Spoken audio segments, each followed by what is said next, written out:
You don't join a cult. You sign up to sell leggings or essential oils or plastic containers with motivational slogans. You join because someone from high school messages you out of nowhere. They say you'd be amazing at this. You just need to invest in a starter kit. Of course, it's not sales, it's community, empowerment, passive income. And if it doesn't work, that's on you. Because success was guaranteed as long as you believed hard enough, hustled hard enough, smiled hard enough. You don't leave a cult either. You just stop answering the group chat.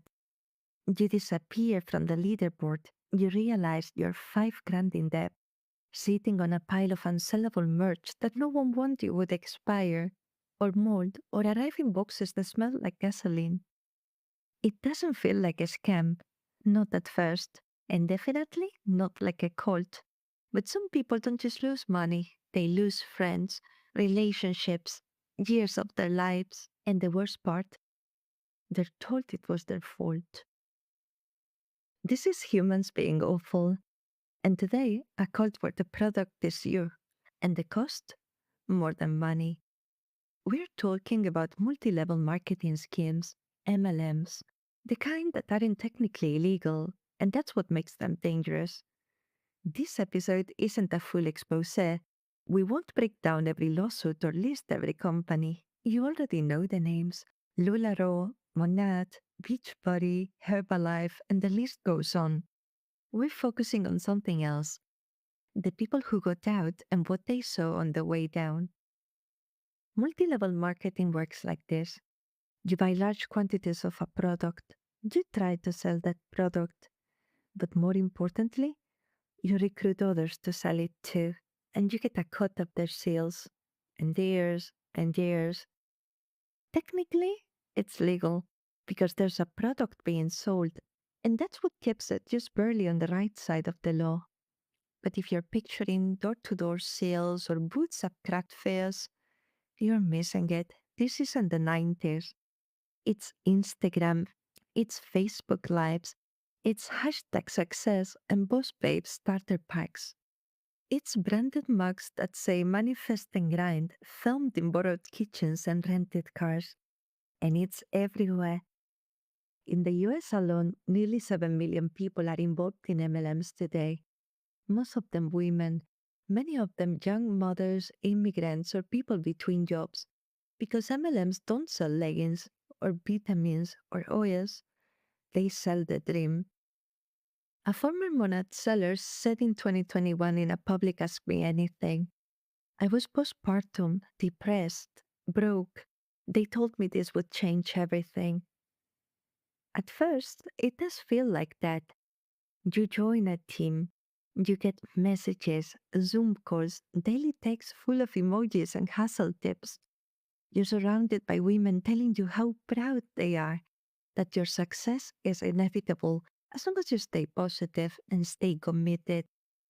And here's the thing: that part works because what MLMs actually sell isn't the product, it's identity, belonging, and the illusion that you're not being exploited, you're being chosen.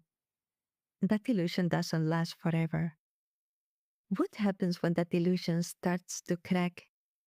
You bought the starter kit, you've posted the selfies, you've signed up for the mindset course and chanted, I am my own CEO. But you're not making any money. You're barely breaking even. And now your team leader says, it's all about mindset. Because in MLMs, failure isn't caused by the system, it's caused by you. And that idea that your own lack of positivity is the problem is the single most powerful control tactic in the industry. You're not being pressured, you're being coached, you're not being manipulated, you're being empowered. And if you ever speak up, you're just being negative.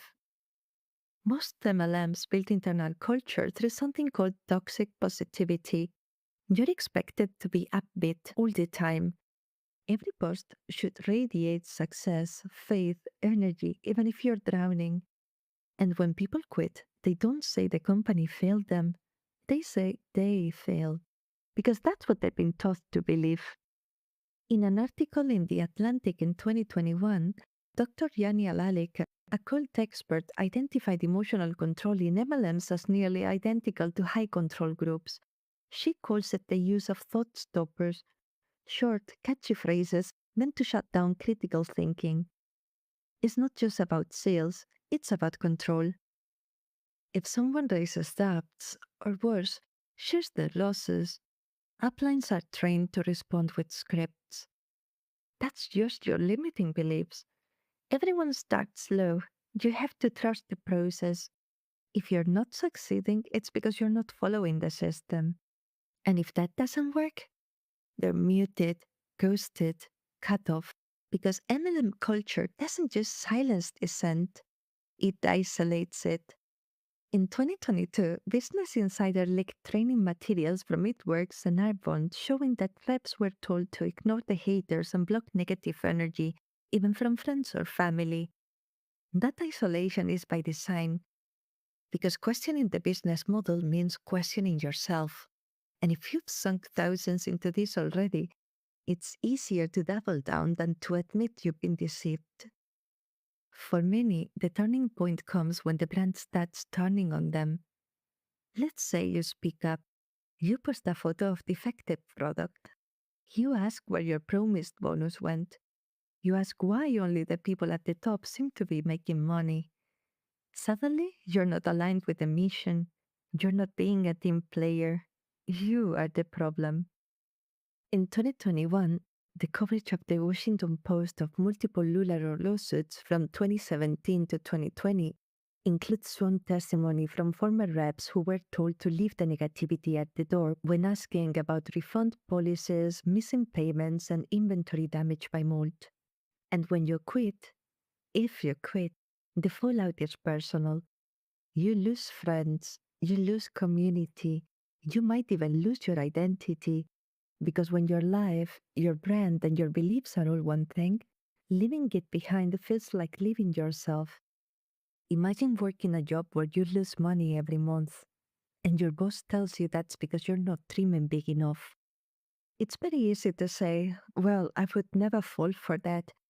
But most people don't fall, they're pulled. Most people don't get out because they see the light. They get out because they hit the wall. That wall can look like a credit card limit, or a divorce, or a child asking why mom's always on her phone. And even then, it takes more than losing money to live. Because walking away doesn't just mean admitting you were misled, it means admitting you misled others. One of the most effective traps in MLMs isn't the sunk cost, it's the shame of recruitment. Because by the time you realize the system is stacked, you already pulled others into it. Your cousin, your coworker, your old college roommate. A 2021 survey by the Consumer Awareness Institute found that over 85% of MLM participants recruited at least one friend or family member, often under pressure from uplines. That guilt becomes paralyzing. It's easier to double down than to say, I made a mistake and I took people with me. So people stay longer than they should, convincing themselves it's just a rough month. That next rank is right around the corner, and the longer they stay, the harder it is to see a way out that doesn't feel like personal failure. Leaving isn't dramatic, it's usually discreet. Sometimes it's just logging out of the app. Sometimes it's being kicked out of the group chat after missing one too many calls. According to the Dreams podcast internal interviews, most XMLM participants don't make an announcement. They fade out slowly and often lose their entire online friend group in the process. Some survivors talk about it like living a religion. You have to unlearn the language. You stop calling your friends your team. You stop reading every critique as negativity. And most of all, you stop thinking in ranks. Because the thing that keeps people in isn't belief in the product, it's belief in the ladder. That if you just climb hard enough, you'll get there. But when you finally realize the ladder was never real, it doesn't feel like freedom. It feels like falling. The people who live aren't always the ones who lost the most money. They are the ones who start asking better questions, like, why does success depend on recruiting? Why is criticism called drama? Why do I feel more afraid of quitting than of going broke? And once those questions start, the cracks show.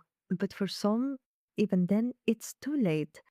They're deep in debt, estranged from people they love, maybe facing lawsuits for refunding customers or speaking out online.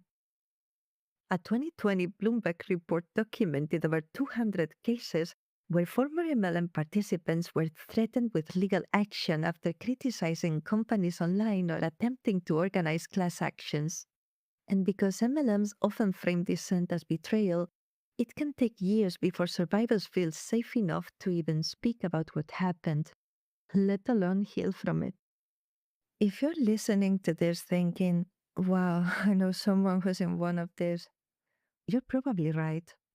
Most people don't join a cult, they join something that promises a better life. And they stay because it promises meaning. But a system that punishes honesty, isolates failure, and exploits your relationships for profit isn't empowerment. It's abuse dressed up as belief. This was Humans Being Awful. If you enjoyed this mini episode, don't forget to like, subscribe, follow, or whatever the app calls it. I'll see you next time. Thanks for listening.